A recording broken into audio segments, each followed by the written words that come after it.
As our players head out onto the course for the 2008 Skins game, let's check with our resident golf analyst, retired club champion from the Royal and Ancient St. Andrews Club in Scotland, and golf legend J. Bird McInerney. While you're waiting for the players to reach you on the first green, give us some background on how this event came to be and explain a little bit about this format, Jay. Aye, thank you, Brad. J. Bird McInerney here, and I'd like to tell you a wee bit about the history of golf. It was actually created by my great-great-grandfather. His name was Charlie McInerney.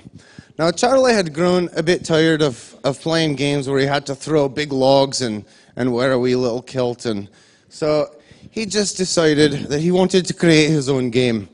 So one night he's going to sleep thinking of ideas, and he wakes up in the middle of the night, and he shakes his wife, and she wakes up and says, "Charlie, what in the name of Saint Ephesiocrates has gotten into you?"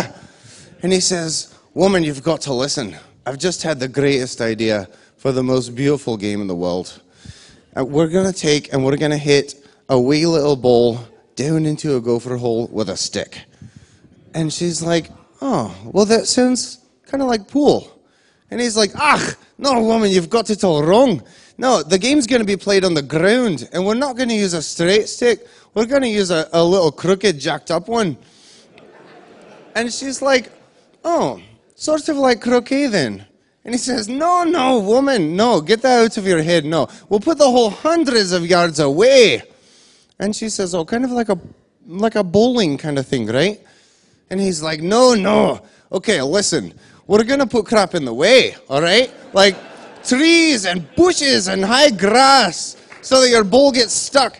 And you'll be hacking away with this tire iron trying to hit the ball. And every time you miss it, you'll feel like you're going to have a stroke. In fact, that's what we'll call it, a stroke. Because every time you miss, you'll feel like you're going to die.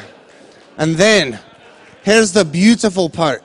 I'm going to put the hole on a little flat piece. And we'll put a little flag on it, just to give you hope.